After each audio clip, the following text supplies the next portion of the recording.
ថៃកំពុងតែសម្រុកសាងសង់របងព្រំដែនដោយឯកតោភាគីដោយខុសច្បាប់បងប្អូនជាទីគោរពរាប់អាននៅក្នុងពេលបច្ចុប្បន្ននេះយើងមិនដឹងថាអ្នកណាដឹកនាំប្រទេសថៃឲ្យពិតប្រាកដទេបាននាយករដ្ឋមន្ត្រីផ្សឹងកងទ័ពផ្សេងស្របពេលដែលកងទ័ពបានធ្វើទង្វើអ្វីស្រេចតែអំពើចិត្តដូចជាការសាងសង់របងព្រំដែននេះក៏ជាដើមគឺកងទ័ពថៃជាអ្នកសម្រេចចិត្តធ្វើតែម្ដងដោយមិនមានកម្ពុជាយើងចូលរួមទេហើយក៏មិនមានការប្រជុំណាមួយដែលឯកភាពពីខាងកម្ពុជាដែរនេះចង់បញ្ជាក់ឲ្យឃើញកាន់តែច្បាស់ថាថៃ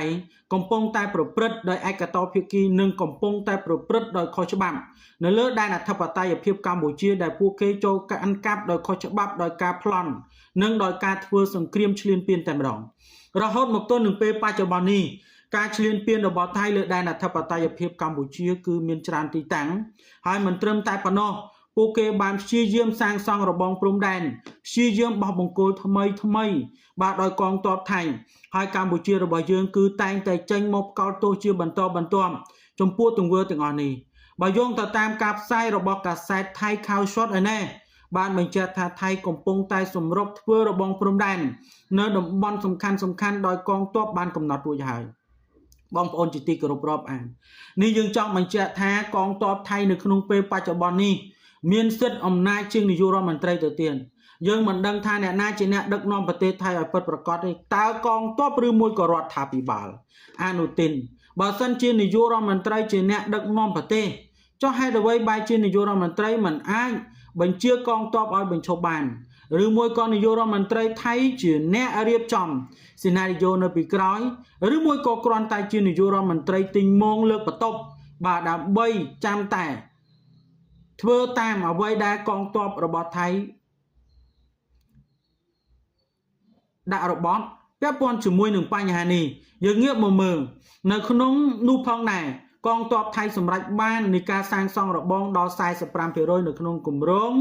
8.3 គីឡូម៉ែត្រហើយនៅក្នុងខេត្តច័ន្ទបុរីនេះបើយោងទៅតាមការបញ្ជាក់ហើយទោះបីជាមានការជំទាស់ពីកម្ពុជាក៏ដោយគម្រោងនៃការសាងសង់របងព្រំដែនរវាងថៃនៅក្នុងនោះផងដែរដែលកំពុងតែរងនឹងការរិះគន់យ៉ាងចាស់ដៃអំពីសំណាក់កម្ពុជានឹងការធ្វើឡើងដោយខុសច្បាប់និងដោយឯកតោភាគីអំពីសំណាក់ថៃនេះនៅពេលបច្ចុប្បន្នគឺត្រូវបានដឹងថាគឺសម្រាប់នៃការសាងសង់រហូតដល់ 45% ហើយគិតត្រឹមថ្ងៃទី 27 ខែមិថុនាឆ្នាំ 2026 បាទ 45%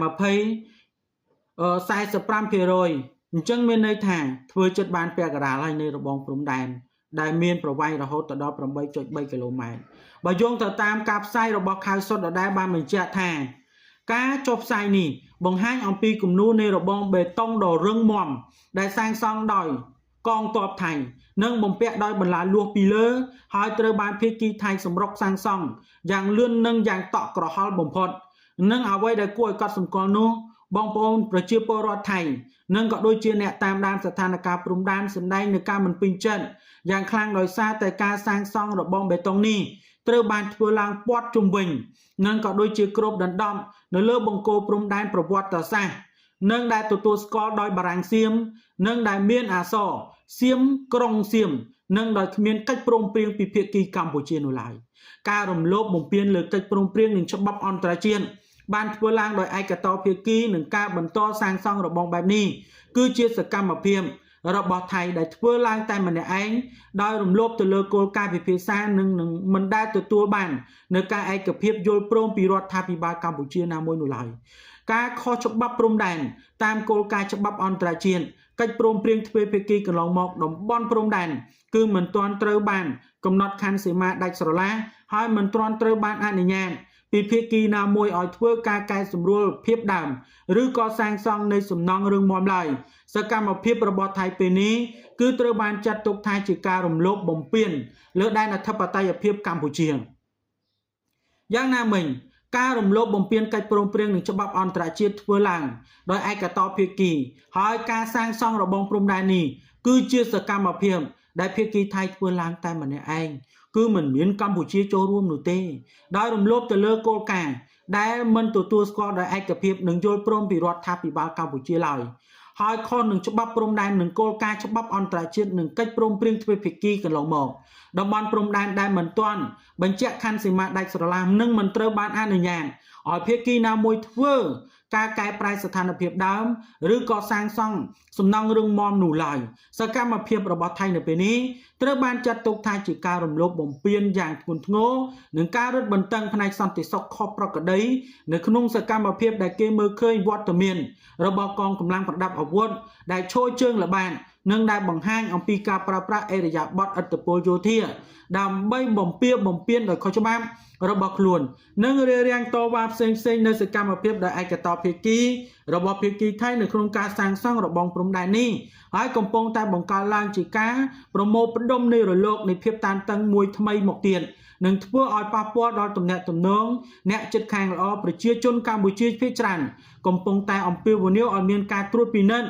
និងសកម្មភាពពាក់ព័ន្ធទាំងអស់នឹងទាមទារឲ្យថៃបញ្ឈប់សកម្មភាពរំលោភបំពាននេះនិងដើម្បីគោរពទៅដល់បូរណភាពទឹកដីនិងច្បាប់អន្តរជាតិផងដែរ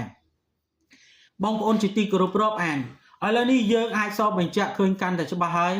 ថាថៃមិនគោរពទៅលើកិច្ចព្រមព្រៀងដែលមានជាមួយនឹងគ្នាស្រាប់នោះទេនិងមិនត្រឹមតែមិនគោរពកិច្ចព្រមព្រៀងទេហើយឥឡូវនេះបើកំពុងតែខំនឹងដើម្បីធ្វើយ៉ាងណាធ្វើរបងព្រំដែនឲ្យលឿនបើយើងបាននិយាយទៅគឺបង្ខំឲ្យលឿនធ្វើទៅតាមអំពើចិត្តស្របពេលដែលរដ្ឋាភិបាលនៃប្រទេសទាំងពីរក៏មិនទាន់បានកំណត់ព្រំប្រទល់ដែនណាមួយអំពីភាពច្បាស់លាស់នៅឡើយទេនេះបង្ហាញសបញ្ជាក់ឲ្យឃើញថាកងទ័ពជាអ្នកដឹកនាំរដ្ឋាភិបាលហើយរដ្ឋាភិបាលថៃនៅក្នុងពេលបច្ចុប្បន្នប្រៀបបានដូចជាទីងមងឬមួយក៏ហៅថារដ្ឋាភិបាលលើកបន្ទប់ឲ្យប្រគប់កិច្ចក៏ប៉ុណ្្នឹងដែរបើយើងរងចាំមើលទាំងអស់គ្នាថានឹងទៅជាយ៉ាងណាបាទខ្ញុំបាទសូមអរគុណនិងសូមគោរពលា